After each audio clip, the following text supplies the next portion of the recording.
Thank you, Marion, and thank you, ladies and gentlemen. And thank you, James. A very good presentation, very enlightening. I have a problem today. I'm still trying to solve it as I begin my presentation, and the problem is, what am I going to talk about? And Marion just answered that question. She said about 50 minutes.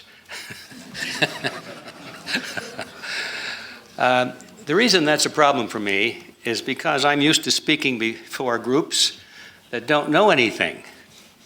So I can start off and start at the beginning and give nice, slow, easy explanations on everything and pretend like I'm in a classroom. But here, it's quite different. I know that you folks are quite knowledgeable, or you wouldn't be here. And maybe you came to see if I really know what I'm talking about. And I know it would be a waste of time to go over a lot of very basic information. And so I'm trying to figure, what do I talk about really that's meaningful, and what can I contribute? And so I looked in my notes of some talks I have given over the last year, and I found one that I thought might be pretty good. And the title of it is, "The World and Everything in It." In other words, it's not really a speech or a lecture at all. It's just a little bit of this and a little bit of that. And if I relate all of these little bits of this and little bits of that to the topic of money and gold and the monetary system and the Federal Reserve, maybe it will serve the purpose. And that's what I'm hoping that I will accomplish today. I'd like to begin by telling you a little story. It's a joke. I hope it'll be funny. I think it is. It's a story of the fellow who was not feeling very well. He was very sick, as a matter of fact. He was getting up in years and was worried about his health. And he turned to his wife one day. He says, "You know, I don't feel so good. I'd like to, can you drive me into the doctor and have him look at me and find out what's wrong?" So she said, "Sure, I'd be glad to do that." So into the doctor they went, and the doctor examined him carefully, and he was shaking his head. And he said, "Okay, sir, you go in and put your shirt back on." He turned to the wife and he said, "Ma'am, can you join me in my office for a moment for a private conversation?" And she said, "Yes, of course." So into his office they went. And he said, "Ma'am, I have some bad news and some good news. The bad news is that your husband has an incurable, fatal disease. There's nothing known in medical science that can save his life. That's the bad news. But the good news," he said, "is if we treat him very carefully, he can live quite a while and be comfortable." He said, "For example, he must not have any stress. So I recommend that you always fix the right food that he likes, the favorite foods, and you always agree with everything he says and laugh at his jokes, and don't ask him to cut the grass or put out the garbage or anything like that. And if you do that, you know, he can live for quite a while. Do you understand?" And she said, "Oh yes, I understand." He said, "Okay, very good. That's it. That's the message." So on the way home in the car, of course, the man turned to his wife and he said, "Well, what did the doctor say?" And she said, "Well, he said there was some good news and some bad news." She said, "The good news is that you're okay right now. You could actually live for quite a while and be comfortable. But the bad news is tomorrow you're going to be dead."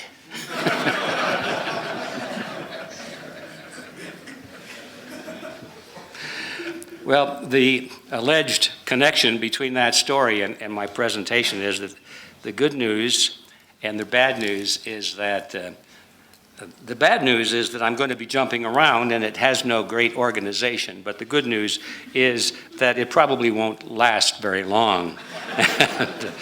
There will be time for questions and I hope for some answers. And so I think the best place to begin is to at least take this giant topic of the Federal Reserve System and condense it down to what I might call a 3-minute seminar. I think I I know more about the Federal Reserve System than I want to know, and I've been dealing with that, almost sleeping with that topic now since 1994, when the first edition of my book came out. And it's hard to talk about the Federal Reserve without taking a lot of time, but in view of the arrangements here today, I will try and condense everything of importance about the Federal Reserve down to about 3 minutes, and I think it can be done.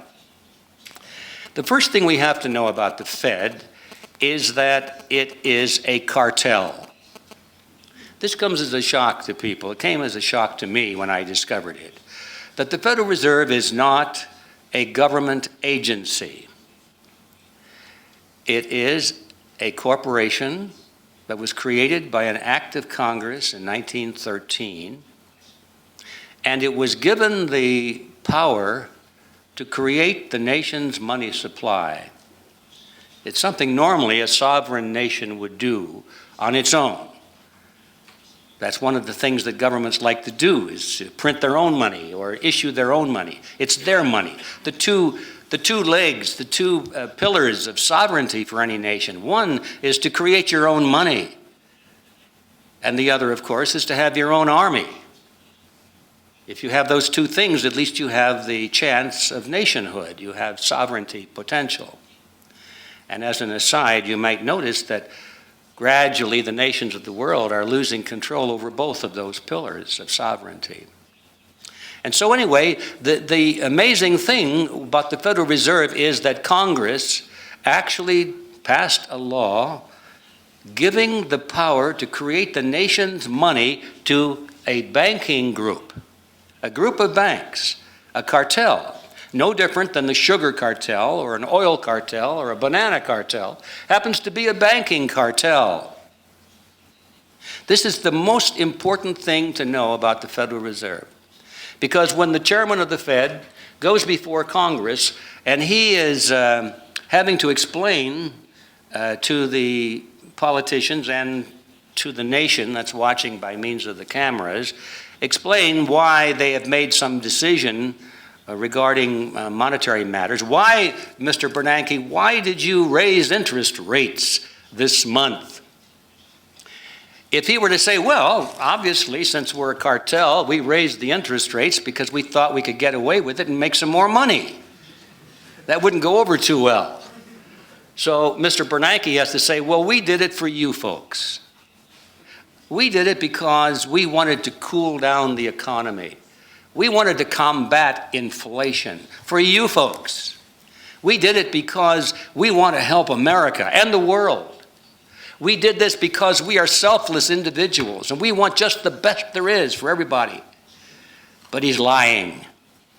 Because he's the executive officer of a banking cartel. And the purpose of all cartels is to service the needs and advantages of the members of the cartel, period. This is the first and perhaps the only thing that people need to know about the central banks of the world, the Federal Reserve being one of them, is that they do not represent the people. That is not their mission. That is not their assignment. They have one central assignment, and that is to service the members of the cartel. Mr. Bernanke follows orders. He does not create policy. He is told what the policy is going to be. And the people who tell him what the policy shall be are the heads of the largest banks in the cartel, the big New York banks. This gets a little more complicated in modern times because there's now a blending or an interlocking, a networking between all of the central banks of the world. And they're moving rapidly, as many of you know, toward an international central bank, probably serviced through the IMF or some other institution through the United Nations.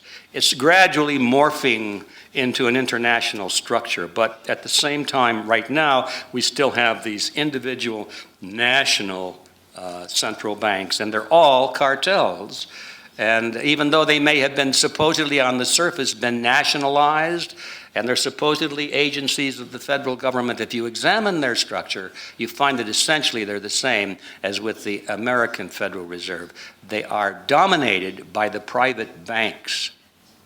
Once you get that picture clearly in mind, then everything falls into place. Everything. All of the unanswerable questions. Why did they do this? Wasn't that a stupid thing to do? Don't they know that's going to hurt the economy? The answer is they don't care about the economy. They care about the banks. And so when the banks fail and the economy crashes and they want to do this and that, why? They want to bail out the banks, notice. Did they bail you out or me or anybody else? Even the corporations they bail out are not all corporations, only the ones that owe money to the banks.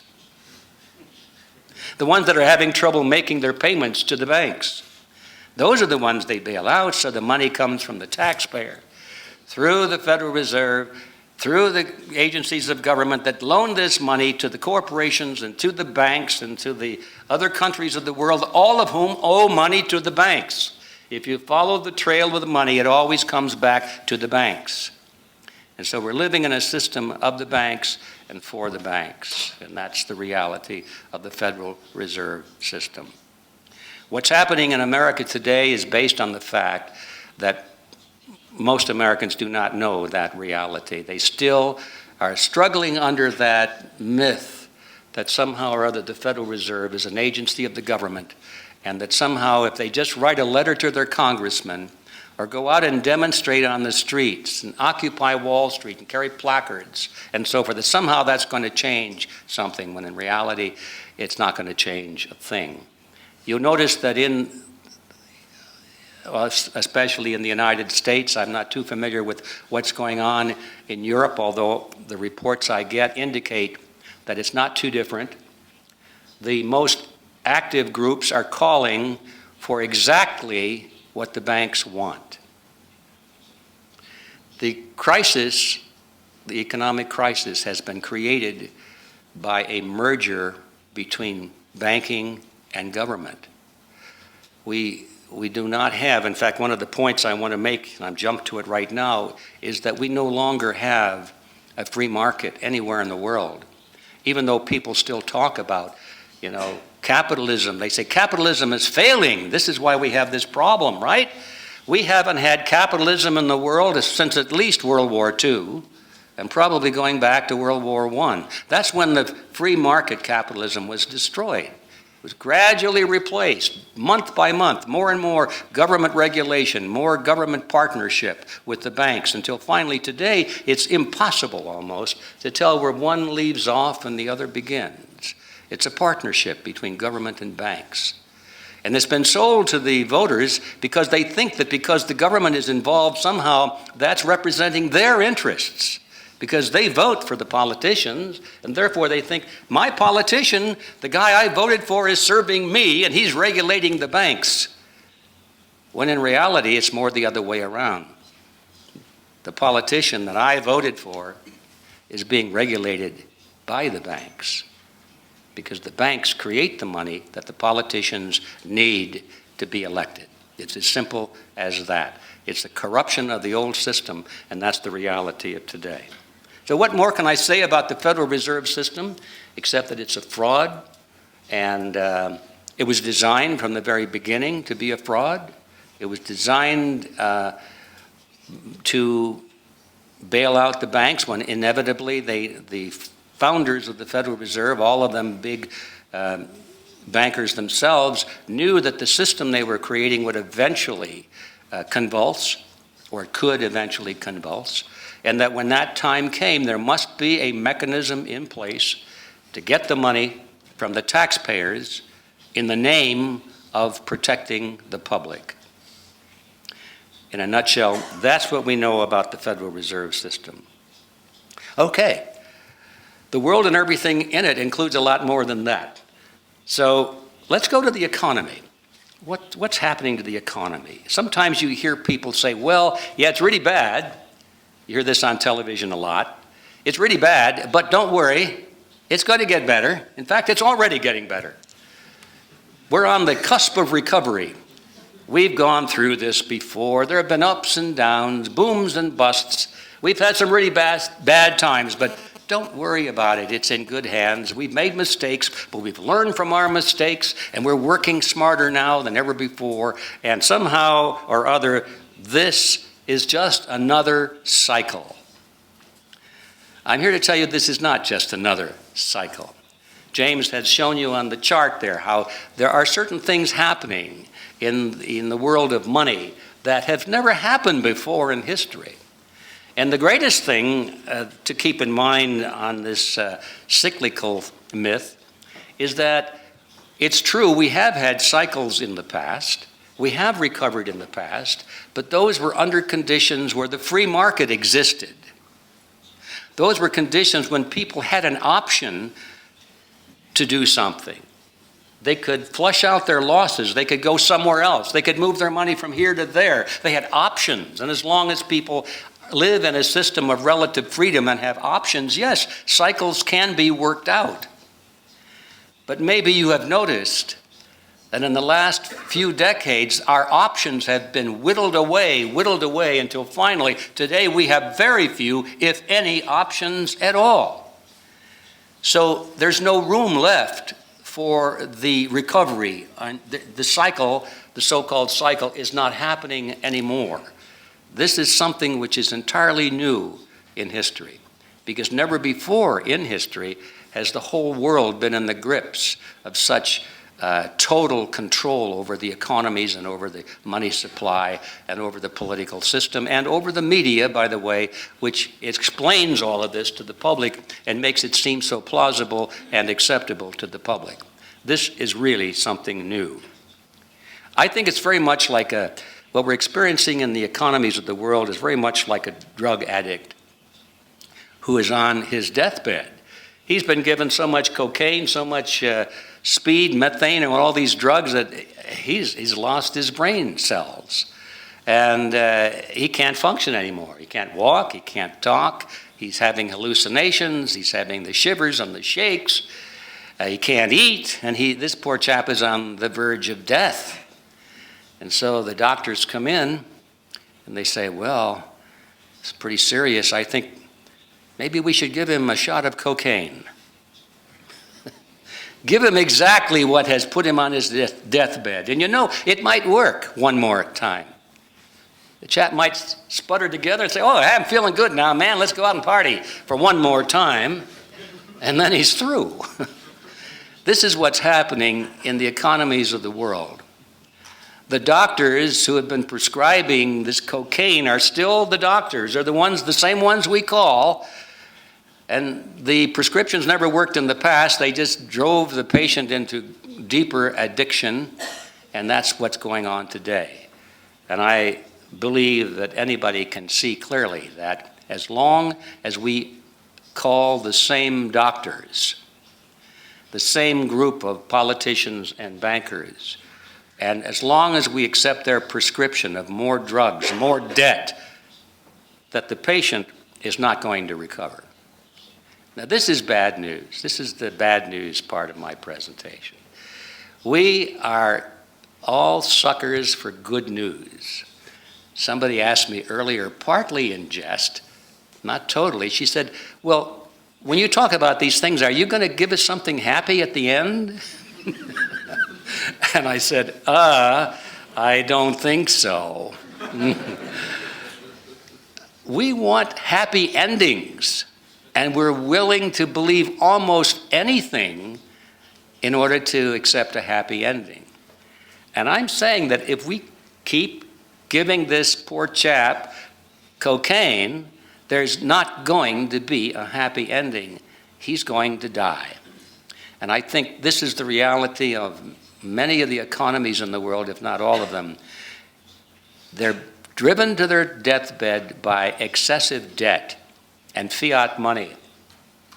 And as long as we keep prescribing more debt and more fiat money, we are making it more and more probable, if not certain, that the economies are going to collapse.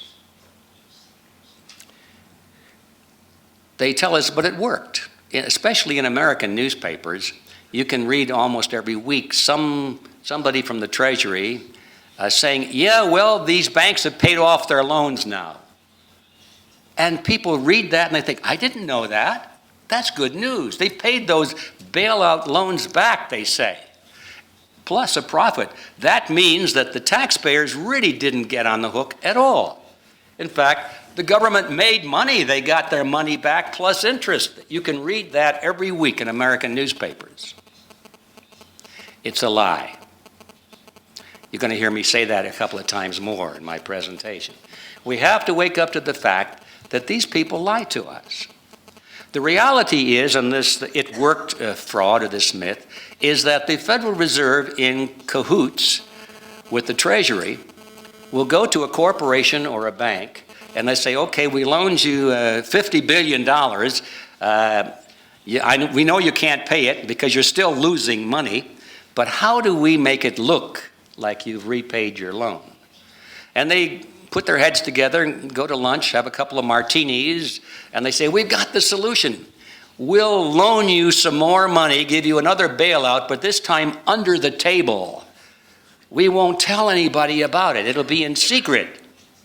It'll be, in the phrase they use, it'll be undocumented. That's the actual phrase they use, undocumented agreement. And so the Federal Reserve and the Treasury, in cooperation, will give the bank that owes $50 billion, they'll give them $52 billion, so the bank can pay back the $50 billion plus a little bit of interest, and then they go to the news media and say, look, they paid back this bailout and the government made money, but they will hide the fact that the additional money was loaned under the table. This is, believe it or not, ladies and gentlemen, this is exactly what is going on. Plus the fact that they're playing tricks with the books. If you think Enron bookkeeping was interesting, you haven't seen anything yet. One of the advantages to an audit of the Fed, which originally I didn't support an audit of the Fed because I thought it was a waste of time. I said, why do we talk about auditing the Fed? Why don't we just abolish the Fed? Let's get on with it, you know.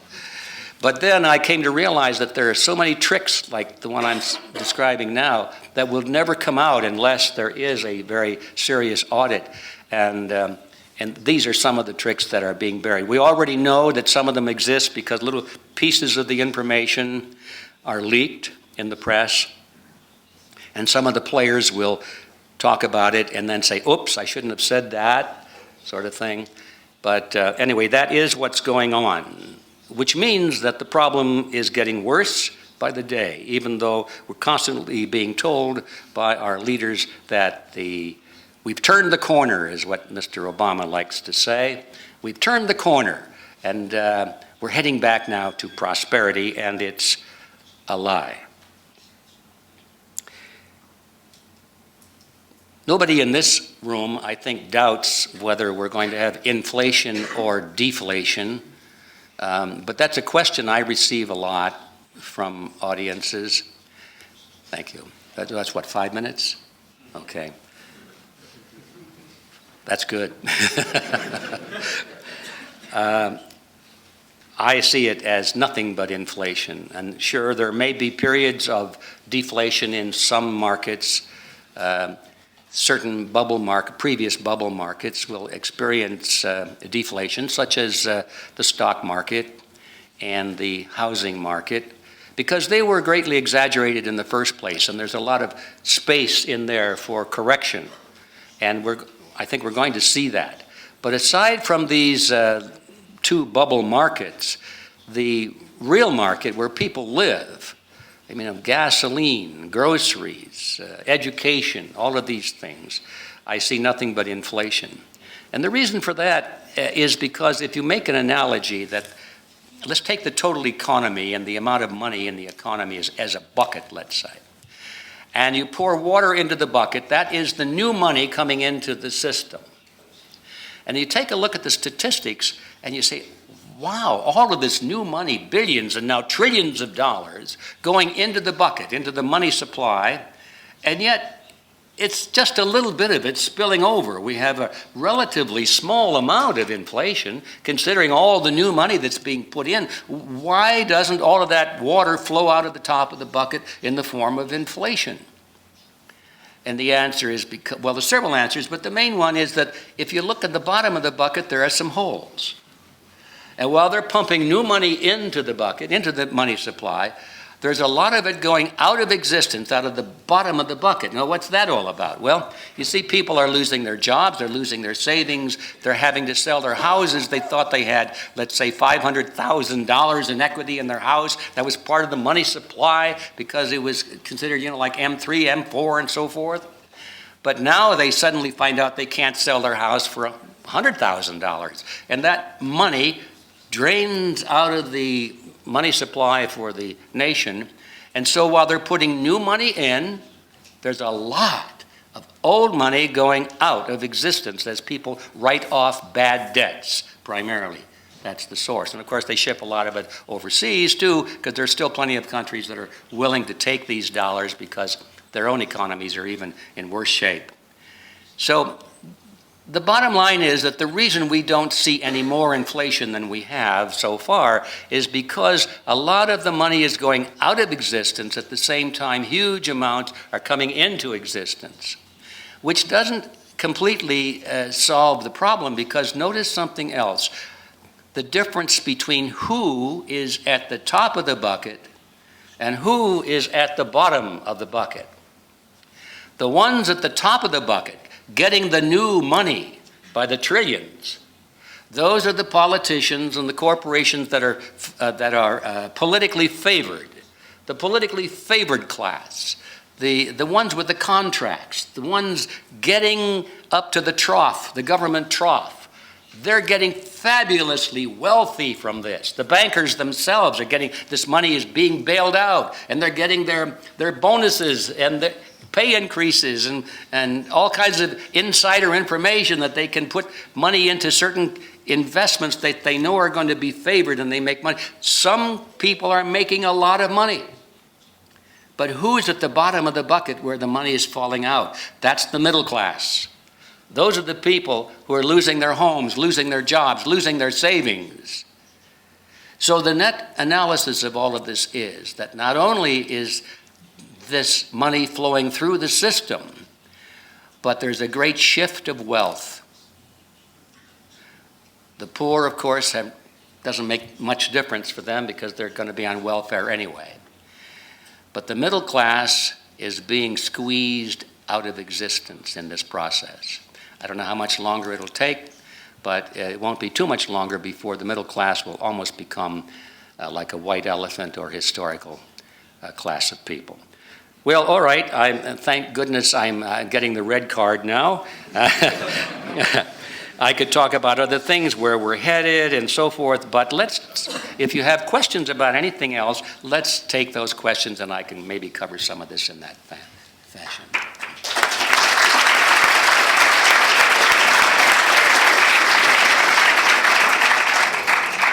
So, please and please. Okay.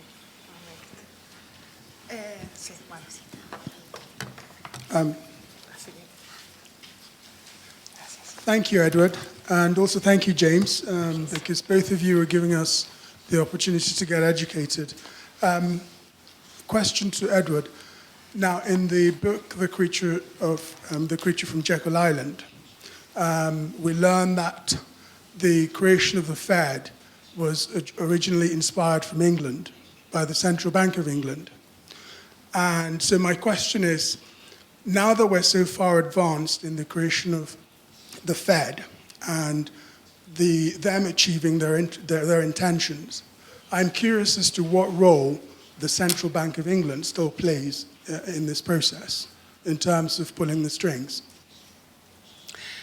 Well, I have to honestly say I don't know the answer to that, except I do know that all of the central banks of the world, the Federal Reserve and the Bank of England, Deutsche Bank, all the central banks have been increasingly networking and coming into, I think, a staging area where they are looking forward to the next stage in the evolution of this crisis, and that will be the establishment of an international monetary system, and they'll all become part of a central bank. I'm sure that the Bank of England will be one of the dominant factors, because they always have been. I think the Bank of England is the point at which the Rothschild dynasty exerts its influence in the economy of the world. And I would say between the Bank of England and the Federal Reserve, or the Bank of the United States, that those would be the two dominant partners in the new world monetary system. But as far as the details are concerned, I'm not privy to that. Okay, next question is the señor, and then. Thank you. I would like to ask you whether you have heard of of a new institute that they are trying to establish in Brussels in 2013, called the ESM. In Spanish, MME, I think. Would you have some comments on that institute, or what you think of that? I'm not familiar with that. I'm sorry. Maybe you could explain it to me. Are they talking, is this an economic union of some kind? Yeah, it's kind of a new institute to replace the EFSF, which they put in a lot of money. I think they want to start with 700 billion euros. But this institute goes much further. They get almost complete power over the European countries. That a country like Spain or Germany, they have to pay within 7 days if this institute is needing money to bail out another European country. They have so much power that they cannot also not be replaced or put before a judge in the future. What's your question exactly? I would like to know. I would have loved to know what if he would know something about it and what he thought of it. I don't know very much about it, but it has all the earmarks of the trend you see everywhere, which is the regionalization of countries and economies as a gradual process toward the internationalization of all countries, brought into a global system, a united world system, or what some of these people like to call the New World Order. And you can see that everywhere. Of course, the European Union itself is a major example of that trend. There's something very similar to that in the works called the North American Union. It is intended to be a merger of the United States, Canada, and Mexico. And right now, the political leaders of those three countries are denying that. But we know from sources inside those governments that they're actively working on it almost around the clock. And they're trying to bring they call it harmonizing. They're trying to harmonize the laws of all of those three countries so that eventually they can be part of a regional directive. So I'm just guessing from what you've told me that this is part of that scenario. And if you ask me what I think of it, I think it stinks. That's your answer? That's my answer. if I'm right in my analysis. Okay. Please. Mr. Griffin, thank you for your explanation. I also enjoyed reading your book. What struck me was your analogy with the bucket. I would love you to elaborate on that, because many economists, mainly in the Austrian economics, say that we will run into hyperinflation with the dollar and the euro, and mainstream economists say, where is your hyperinflation? It's not coming. And that's why the holes in the bucket, at the bottom of the bucket, might be an explanation. And I just don't understand how fiat money, I can understand how it's created, but I don't really understand how it can go out of existence. And if so, aren't the mainstream economists right in saying, well, there's no big problem in printing money? Well, there's no big problem for them in printing money, because they get the full value of it as soon as it's printed, and they spend it into circulation. But by the time it trickles down through the economy to us, it takes a little time, and it's being crowded out with other money and prices go up and so forth. So the problem is not to the governments, but to the common man who's paying for that in the form of loss of purchasing power. But at first it seems kind of mysterious about how money goes out of existence. But when you think about it, it's not mysterious at all, because how does it come in? If you understand how it comes into existence, and that's the big barrier, because many people don't really have a handle on that. But once you understand how it comes into existence, how easy it is, and how it's just a concept, it's just the creation of numbers in a checkbook or in a computer, then you can see how it can go out of existence the same way, because these things are all set up as liabilities and credits on like a double entry accounting system. And anybody that has looked at that system knows that if you take the number off on the right side and take an equal number off on the left side, they're both gone, and that they're both gone. So where did it go? But they're gone, that's for sure. And it's just a loss. In other words, the value of the money, the fiat money, the value is an assumed value. It's a bunch of politicians or accountants sitting down and saying, well, we think this portfolio is worth $100 million. And that becomes its value because they said they think so. But when you get out there in the real market and people won't pay $100 million for it, then now you've had a loss in book value, not in real value. But it's all book value. I guess that's the best way to explain it. The money goes into existence as book value, fiat money does, and it goes out of existence exactly the same way, just book value. Thank you. Next question. I would like to say thank you very much. But I've got a question regarding, at a conference in Munich last week, Professor Dr. Bocker described a scenario in which the liberty of people will be absolutely taken away in the Western countries, where he actually even would go that far in order to say that one should consider leaving the Western countries. Do you think there's something to it? And if, which country would you recommend?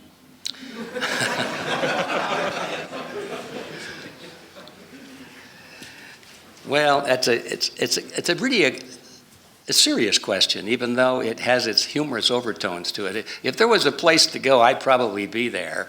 But I don't think there's a place to go, because the system we're talking about today in reality is global. And you might escape it for a little while, but not for long. It's just a question of, you might find some little flea-bitten island somewhere that you want to go to. But those of us who are used to living in a civilized society and running water and things like that probably wouldn't want to do that. But so the answer to your second part is relatively easy, which is I don't think there's any place to go. We've got to solve this problem right where we are. But the answer to the first part of your question, I'm glad you asked, because it was something that I had on my notes to discuss toward the end of my talk. And that is the fact that I think we get so wrapped up with the money side of this equation, we forget that there is a liberty side or a freedom side. And the two are intertwined. You cannot separate them. If you think about where this system might be headed if we don't turn it around, just think, where does it go? What happens when money collapses? What happens when people are unable to buy groceries because the banks are closed, or the credit cards don't work, or nobody wants your cash anymore, like in other hyperinflation scenarios throughout history, where the only thing that was good for currency was to burn it and heat a house with it. And today we don't even have that, because most of the money is not currency, it's checkbook money or computer money. You can't burn it. You don't even get a heat out of it. So what happens when people are desperate and the factories are all closed? I mean, we're talking about a scenario that's not pleasant. And the answer is that if we don't turn this system around, the answer is that we end up under totalitarianism. That's when people will turn to the very governments and institutions that put them into this mess. They're going to turn to those same people and say, save us. We want food, we want jobs, we want clothing, we want housing, we want water to drink. The water doesn't come out of the pipe. And there are people who will say, oh, thank you for asking. That's exactly what we had in mind ourselves. They will provide everything. And you won't have to do anything except exactly what they tell you to do, when to do it, and where to do it. And you will be so grateful. This is the end of that line. If we don't turn this around, ladies and gentlemen, it won't make any difference how much money you have, how much gold or silver you have. It won't even make too much difference how much food you put away. Because we're talking about unimaginable, distressful situations. If you want a happy ending to this story, and we all do, there's only one happy ending, and that is that we have to get involved in politics. We have to recapture the system. We have to replace the people that are running the show today with people like ourselves who have no axe to grind except to preserve our liberty and the prosperity of our people. And that is the message I really wanted to close on before, is that we have to think beyond just money.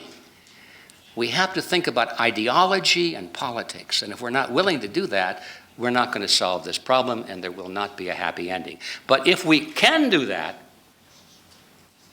there will be a happy ending, because history is full of examples where civilizations even and nations have fallen, and they've gone into the kinds of conditions that we've just envisioned, and they have recovered.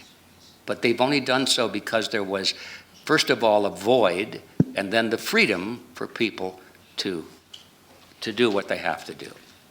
And anybody that's interested in what I think is a realistic plan of how you can do that, I urge you to look up an organization that I created back in 2002, rather. It's called Freedom Force International. Look it up on the internet. And do your homework, please. What I found out, and what I'm advocating that we do, is that the enemies of freedom have taken over the nations of the world today, not so much by guns and bayonets and bombs and military force at all. They have followed a formula that they describe as taking the power centers of society. They know that people have a herd instinct. We belong to groups, and we follow leaders. And they know that one person, if he's in a leadership position, can influence and lead 90 or 95 others. And so they concentrate on placing their agents in the positions of authority in the power centers of society. Less than 3% of the population, actually less than 1% of the population, are leading the other 99. And they do it because they have captured control of the power centers of society. What are the power centers of society? Political parties, the media, labor unions, church organizations, you name it. Any organization which people belong to and they tend to follow their leaders, these are the groups that determine the policies of the nation. And that has been the trick used by these people. In this audience, I imagine most of you have heard the name Council on Foreign Relations or Trilateral Commission or Bilderberg Group. These are the people, less than 1% of the population by far. They and their little structures that they control dominate all of the major power centers of the world. In the United States, it's the Council on Foreign Relations, about 4,000 people.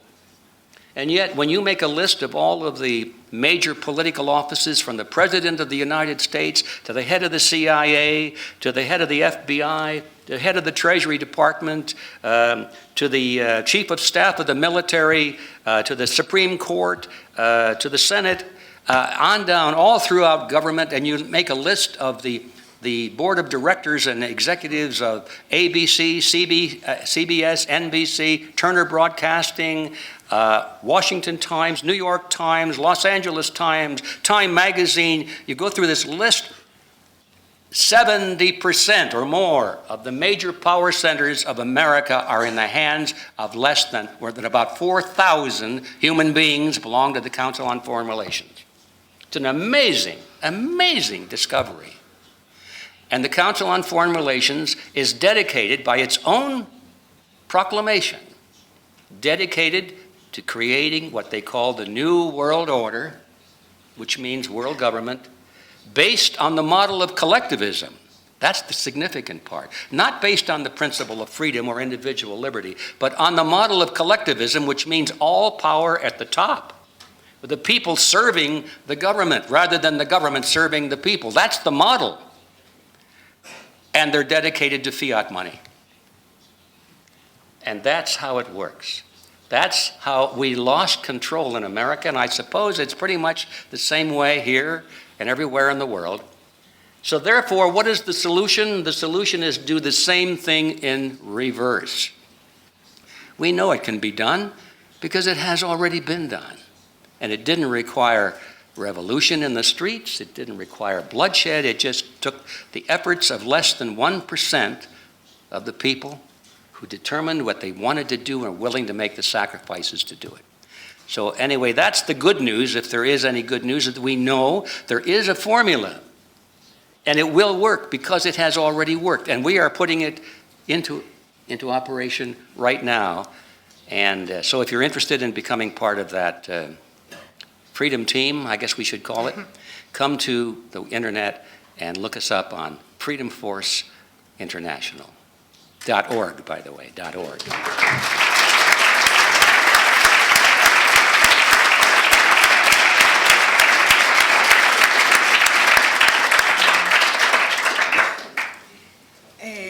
A ver, ¿otra pregunta? Disculpen, no veo bien. ¿Eso es que no? Ahí arriba.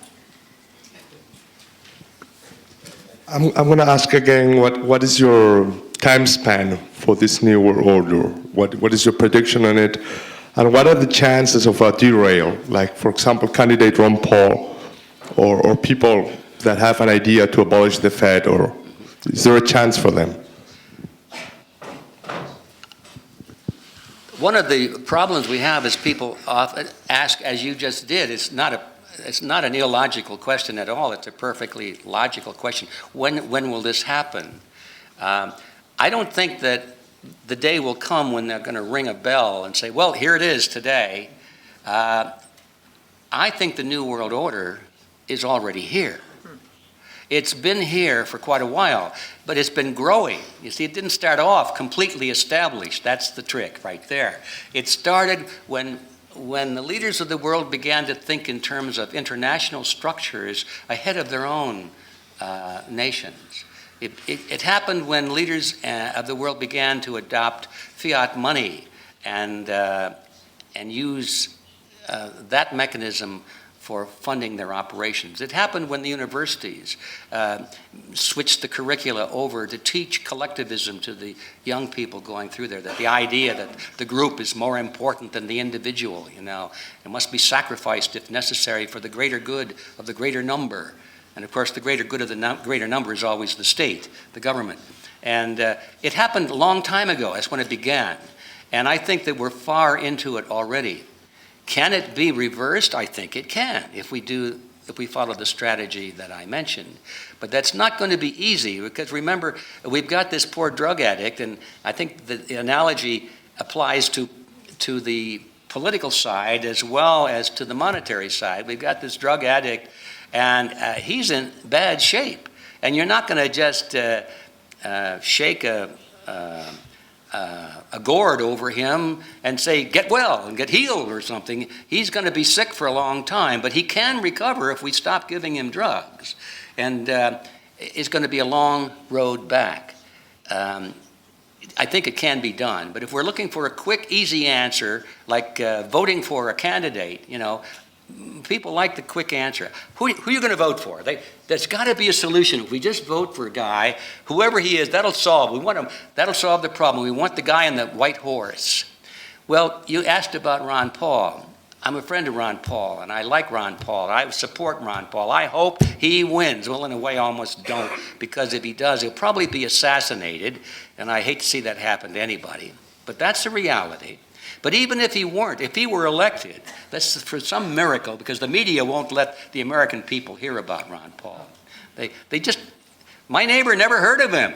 And he's not likely to see Ron Paul on the news. You know, they just don't give him coverage. But anyway, let's assume that somehow we were able to break through that media blockade and Ron Paul were elected president.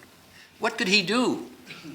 Couldn't do very much. He could educate the people, of course, but all of his opponents in government all of the people he would rely on to execute his policies would be the established bureaucracy. He can't replace them all. And they would all work against him. And when it came time to abolish the Federal Reserve, for example, people would say, what? Abolish the Federal Reserve? You can't do that, you know, because they don't understand. What I'm trying to say is that for true reform to take place, it must happen simultaneously at all levels of society, not just getting one man into office. In fact, one of the projects that we have in Freedom Forest International, we call it Project City Hall. And the reason for that is that our little unofficial slogan is, I should back up a little bit. In the States, we have a little saying that says, you can't fight City Hall. I don't know if you have a similar saying here or not, but in the States, you can't fight City Hall, you lose. And so our little slogan is, you can't fight City Hall, but you can become City Hall. See? So we have a program called Project City Hall, and we're training people right now to go into local politics, and our people are already getting elected to positions like the school board and the county commissioner. And we got one mayor, one guy's running for governor in the state of Illinois, and so forth. We're just starting, but this is how you can do it. You can't do it just with one man in the White House or at the head of any government. You need to bring the whole society up to speed at all these different levels and all of the power centers of society. That's it. All right. Thank you. Thank you so much.